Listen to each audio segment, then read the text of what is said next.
Bonjour tout le monde. Alors aujourd'hui, je viens vous parler des EHPAD. Comme vous le savez, en tant qu'anthropologue, socio-anthropologue, réalisé un certain nombre de terrains dans ces institutions-là.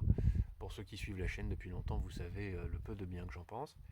Mais vous savez qu'aussi, il y a eu un scandale récent suite à la publication d'un ouvrage sur les conditions de vie de personnes âgées dans les EHPAD hors PA. Et j'en avais assez de bouillir et d'avoir envie de vous en parler, de ne pas le faire. Euh, donc ben voilà, je choisis aujourd'hui pour vous en parler. Notamment parce que la Cour des comptes a rendu un rapport indiquant, écrivant pourquoi on est aussi maltraité dans les EHPAD publics que dans les EHPAD privés. Et ça tombe bien, ça me permet de parler des EHPAD en général. Moi, j'ai réalisé des terrains dans des EHPAD associatives, publiques, privées. Il est vrai que dans certaines rares EHPAD associatives, on voit des conditions de vie qui sont convenables. Mais pour le reste, dans l'immense majorité des établissements, quelle que soit leur nature, on voit le même type de mauvais traitement. Quels sont les types de mauvais traitements qui sont en cause? Mauvais traitements essentiellement liés à des logiques managériales. Euh, bah, Par exemple, c'est la version x10 de tous les petits scandales dont on s'est emparé récemment. C'est pas que il soit pas scandaleux de rationner les couches, c'est scandaleux de rationner les couches, mais il est encore plus scandaleux d'imposer des couches à des personnes âgées qui pourraient aller aux toilettes, seules ou si on les aidait, pour les prémunir de marcher, ou parce qu'il n'y a pas le temps pour accompagner la personne âgée. Donc rendre incontinente une personne, lui faire perdre de l'autonomie dès qu'elle entre en EHPAD, en la mettant en couche, c'est quelque chose de très commun. Euh, mais il y a des choses plus simples encore qu'on ne questionne pas. Le consentement à l'entrée, et ça sous deux manières. Il y a des gens qui ne veulent pas aller en EHPAD et qui sont placés, et il y a des gens qui acceptent d'aller en EHPAD, non pas parce qu'ils en ont envie, ils n'ont pas du tout envie de quitter leur appartement, leurs proches, ils n'ont pas envie d'aller dans ces lieux qui ne sont pas désirables, ils n'ont pas envie d'abandonner leurs animaux de compagnie, etc. Ils veulent rester chez eux, mais ils cèdent à leur entourage. Ils cèdent à leur entourage. Et ça, c'est une forme de consentement qui est très bizarre. Alors voilà, il faudrait questionner le consentement à l'entrée et faire en sorte qu'il n'y ait que des personnes qui aient réellement envie de venir, qui aillent tout simplement. Alors, autre élément qu'on ne questionne pas, ce sont des lieux de privation de liberté. Dans la plupart des EHPAD que vous visitez, il y a plusieurs séries de codes. Des codes à l'entrée, pour éviter que les personnes âgées ne sortent. C'est pas tellement pour éviter qu'on rentre, c'est pour qu'elles ne sortent pas. Mais encore d'autres séries de codes selon les étages pour empêcher les personnes Alzheimer agressives, les personnes démentes, c'est comme ça qu'elles sont appelées, de sortir de leur maisonnée. Donc ce sont des lieux de privation de liberté dans le plus strict sens du terme. Mais c'est aussi des lieux où quand vous entrez, souvent on vous retire votre carte bleue. Ce sont des lieux dans lesquels on va utiliser contre vous la menace. Si tu n'es pas sage, si tu n'es pas gentil, si tu n'arrêtes pas d'essayer d'aller chez toi pour nourrir tes animaux familiers que tu crois que tu as encore alors que tu les as plus, on va te placer dans l'étage Alzheimer. On va augmenter tes doses de calmants, ah zut,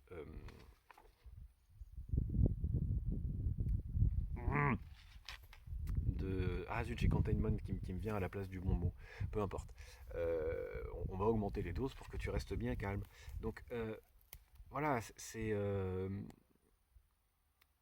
est-ce qu'on va ou pas ah oui, j'ai tellement d'autres exemples dans la privation de liberté.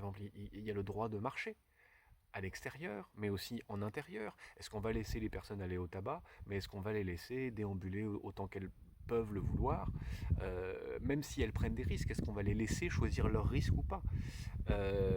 Alors, il y a d'autres types de maltraitance. Il y en a tellement qu'à vrai dire, c'est difficile. Par exemple, on parle souvent du fait qu'on manque de personnel en EHPAD, c'est très vrai. Les gens sont très usés à cause de ça, parce qu'ils doivent réaliser des tâches des fois inhumaines et des fois très humaines en un minimum de temps. Ils comptent leur temps en secondes pour faire les chambres, pour faire les toilettes, etc. Euh, Quand on a affaire à un personnel exténué, un personnel qui est bouffé dans sa vie intime parce qu'il vit à l'intérieur et par la fatigue, naturellement, on fait l'objet parfois de mauvais traitements liés à la fatigue des personnels. Euh, ah oui, il y a du fait de cet épuisement et du caractère destructeur du travail, on observe beaucoup de turnover. Il m'est arrivé régulièrement de commencer une expérimentation avec une équipe. Au bout de 3 mois, toute l'équipe avait changé. Alors, ce turnover, ce roulement des personnels a un impact. Par exemple, on ne sait plus l'histoire de Madame X. Mais en plus de plus connaître l'histoire de Madame X, de plus la connaître personnellement, ben, on a oublié qu'elle parlait. Et comme on a oublié qu'elle parlait, ben on l'a placée dans le groupe à l'étage où les gens parlent plus, on leur parle plus. C'est les gens qu'on peut gérer de cette manière-là. On peut les sortir en premier pour les disposer pour le repas devant la télé. Et puis on les rangera après le repas. Donc entre 10h et 14h, ils vont être mobilisés pour le repas, sachant qu'ils vont être nourris des fois à la pipette pour que ça aille plus vite. Euh, donc voilà, on va placer des gens dans des situations atroces dans lesquelles, par exemple, alors qu'ils peuvent encore parler, s'exprimer, etc., ils ne trouvent plus de personnes à qui parler. Et ils se retrouvent complètement écrabouillés dans un dispositif. Euh, je ne vous parle pas des maltraitances par excès de normes et de bureaucratie. Typiquement, on va pas pouvoir les laisser faire à manger ce qu'ils font parce que ça ne respecte pas telle norme hygiénique. On ne va pas les laisser pouvoir manger les fruits et légumes qu'ils auront cultivés dans un potager, déclenchant énormément de frustration. Des fois, on y arrive, mais c'est très dur. On va pas, je sais pas moi, euh, pouvoir. Enfin, il y a tellement de petits exemples. Euh, je pense aussi à des maltraitances simplement par défaut de moyens. Par exemple, souvent il y a un budget complètement ridicule euh, pour les animations. Donc en fait, c'est une personne qui fait le ménage, qui va se dévouer pour faire les animations. Et comme elle n'a pas du tout d'argent, elle va chercher soit des bénévoles dans des coins pour venir faire des actions, notamment des messes, des rosaires, des choses comme ça, des services religieux. Soit, bah voilà, ils vont découper des livres, faire des collages, des pliages, parce qu'ils n'auront pas les moyens de payer des animations rigolotes. Euh, et puis, il y a un dernier type de maltraitance qu'on voit très souvent, qui est tout simplement une maltraitance par culture de la maltraitance. C'est-à-dire qu'on finit par oublier comment on pourrait faire autrement. On finit par penser que c'est comme ça qu'on fait parce qu'on est en EHPAD et c'est comme ça. Par plus se voir agir. Je raconte souvent, ceux qui connaissent mes vidéos ont déjà eu cette anecdote, cette fois où j'interagis avec une dame avec un robot de téléprésence. Je suis perdu dans un EHPAD et en me promenant avec le robot depuis chez moi. Et, euh, et donc je parle avec cette dame et quand l'équipe se rend compte que cette dame parle, tout le monde est joyeux, se rassemble autour et est très content. Il y a même des espèces d'applaudissements à la fin de l'échange où on était en train de chanter de l'opérette. Et je me dis mais c'est fou, cette femme-là est dans le service des gens en état végétatif depuis 2 ans. Et quand ils s'aperçoivent de l'horreur qui vient d'apparaître, c'est-à-dire qu'en fait cette femme-là était là alors qu'elle aurait pu vivre une vie animée, etc., euh, il y a une espèce de dérèglement de la sensibilité. C'est des gens très sympas qui sont là et qu'on peut entièrement respecter dans leur travail, sauf qu'on leur fait faire des choses tellement atroces que quand le sens commun verrait quelque chose d'horrible, ben, eux voient autre chose. Euh, voilà. Bon. Alors, ça m'amène à l'énoncé suivant. Quand un vieux vieillit, quand une personne âgée prend de l'âge, la société ne sait pas gérer le problème. Quand on voit qu'il y a plus de 700 000 personnes qui sont en EHPAD dans des conditions comparables à celles que je viens d'énoncer, on peut dire la société ne sait pas gérer le problème. Mais c'est pas du tout étonnant parce que la vieillesse n'est pas un problème, mais un âge, et qu'un humain ne se gère pas. Voilà, retenez ça simplement. La vieillesse n'est pas un problème, mais un âge, et un humain ne se gère pas. Sans quoi on le détruit, on le rapporte au statut de ce qui se gère, c'est-à-dire des choses. Et c'est probablement une des raisons pour lesquelles massivement nous détournons le regard du sort de centaines de milliers de personnes encadrées, si ce n'est enfermées dans ces structures. Et quand je dis on détourne le regard, tout le monde le sait. Tout le monde sait ce qui se passe dans les EHPAD, à vrai dire. Mais on oublie qu'on sait, on fait semblant de ne pas savoir. Mais soit qu'on est quelqu'un de sa famille en EHPAD, soit qu'on connaît quelqu'un qui y a travaillé. On le sait et on ne le dit pas. Voilà. On s'empêche de voir, et quand on voit, on ne le dit pas. Et il faut penser à ce silence. Qu'est-ce qu'il veut dire? Pourquoi détournons-nous le regard? À mon avis, on détourne le regard d'une mise en lumière de nos logiques.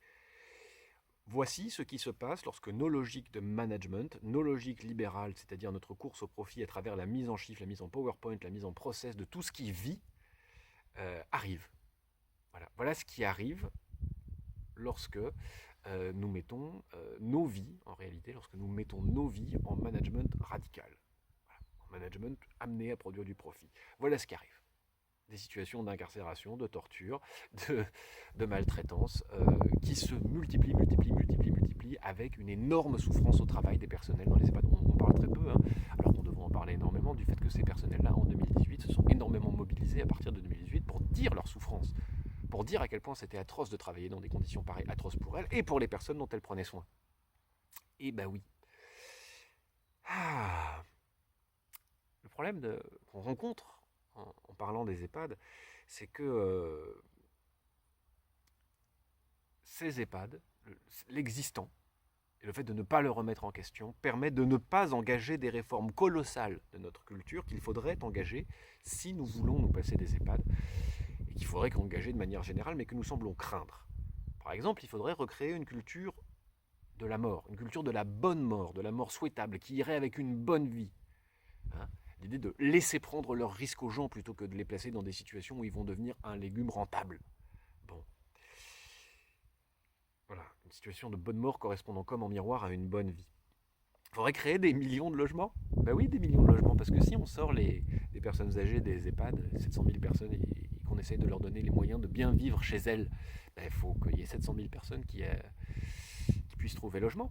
Et où il faudrait que les familles qui veulent garder les moyens de conserver chez elles, auprès d'elles, leurs anciens, aient l'espace où vivre, accueillir les anciens, les adultes et puis les plus jeunes. Plusieurs générations sous le même toit, donc il faut des appartements plus grands, il faut beaucoup plus de logements, enfin voilà. Il faut créer beaucoup de logements et faire chuter les prix du logement, bien entendu, pour que tout ça soit possible. Il faut par ailleurs, pour ces familles qui voudraient ne pas placer leurs anciens en EHPAD, libérer le temps nécessaire pour s'occuper des nôtres. Donc c'est une énorme réforme de l'organisation du travail qu'il faut faire. Et revaloriser le travail qui se fait à domicile quand on s'occupe de personnes qui ont besoin de plus d'aide que d'habitude. Et pas appeler ça une vague catégorie de l'aide aux aidants, etc., etc. Non, c'est la vie d'un être humain normal que de prendre en charge les petits et les grands, les tout petits et les très âgés.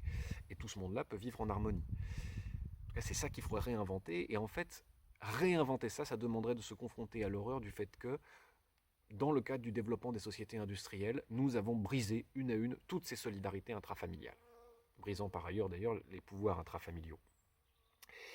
Il faudrait aussi, pour prendre en charge les vieux qui gagatent, ce qu'on appelle la démence sénile, ou ce qu'on peut appeler aussi l'Alzheimer ou les maladies de l'âge, il faudrait créer une culture acceptant vraiment la différence, le tâtonnement, la pluralité du vivant humain. Des fois, un humain, quand c'est très vieux, ça se prend pour un cheval, dirait mon copain Raphaël Coster dans un terrain qu'il avait réalisé. Ça peut, tiens, pour revenir à des terrains que moi j'ai fait, ça peut ne plus se consacrer qu'à la texture du tissu, ne plus que répéter les mêmes phrases, ne plus que vivre dans un passé, ne plus tenir qu'à une manière de faire une petite promenade tous les jours. Oui, et c'est de l'humain. Et c'est de l'humain. Des fois, on ne sait pas parler à une personne qui est atteinte par la maladie d'Alzheimer, enfin du moins les troubles qu'on appelle comme ça. Il y a confère la vidéo que j'ai fait là-dessus dans la série des lavages de cerveau. C'est la numéro 1, donc vous la trouverez vite. Mais voilà, réapprendre à faire avec de l'humain, pas efficace, pas fonctionnel, mais humain. Bon, alors vous voyez, on a tous ces trucs monstrueux, tous ces chantiers monstrueux à aborder. Peut-être que ça nous fait peur et qu'on préfère garder les choses sous cloche en abordant une réforme de l'EHPAD. Une réforme de l'EHPAD. Mais réformer un EHPAD, c'est comme essayer de limer les dents au loup, quoi. Si vous créez des dispositifs de management, de gestion et en fait de mise en profit de la dépendance, ce que c'est devenu, et d'augmentation de la dépendance dans le cadre de ce management, parce que quand vous placez quelqu'un en EHPAD, vous pouvez être sûr que dans les semaines qui viennent, il va perdre de l'autonomie, sauf très rare cas de personnes qui avaient déjà énormément perdu leur autonomie et qui par miracle se retrouvent dans un EHPAD où les personnels sont tellement mobilisés qu'ils arrivent à produire un miracle malgré les déterminants du lieu. C'est donc ça, on a créé des situations d'amplification de la dépendance. Et peut-être que nous sortir de là, c'est reconnaître ce qu'on a fait, Et c'est pour ça qu'on a tant de difficultés à le faire. Voilà, bah écoutez, moi je voulais simplement poser ma- une petite contribution comme ça, consistant à dire posons-nous les vraies questions. Posons-nous les vraies questions sur ce sujet. Euh, la question du consentement, la question de la privation de liberté, la question de traitement des vivants humains comme des choses, la question des logiques de rentabilité en les poussant réellement jusqu'au bout. Est-ce que par souci de rentabilité, on rend des gens plus dépendants, on met les gens en couche, on les empêche de se lever, on leur fait manger du mixé alors que tout a été préparé, etc. Et on va jusqu'à rationner la nourriture, comme nous l'a raconté le dernier scandale Orpea et d'autres reportages qui ont été faits depuis. Et qu'est-ce que ça dit de ce que nous ne savons plus faire en famille? Qu'est-ce que ça dit de ce que nous ne savons plus faire par rapport à la mort? Oui, je parle de ça, mais bien sûr, combien de fois j'ai vu en EHPAD des personnels tout jeunes, tout frais, tout neufs, forcément puisqu'il y a un gros turnover, voir arriver leur premier mort et ne pas du tout savoir quoi faire, sans lieu pour faire une chambre funéraire, sans lieu pour que la famille puisse se recueillir, essayant rapidement de faire disparaître le cadavre par le mont de charge, parce que avec une vague couverture dessus, parce qu'ils ont peur que ça fasse crier tout le monde, et tout le monde se met à crier à ce moment-là dans l'étage, parce que quand même ils ont senti qu'il y avait un mort. Et allez, il faut qu'on ait le courage tranquille de comprendre là ce qu'on a fait et d'être capable pour une fois de nous corriger en fonction de nos erreurs et de nos crimes. Sur ce, je vous souhaite une excellente fin de journée. Salut tes joies, à bientôt.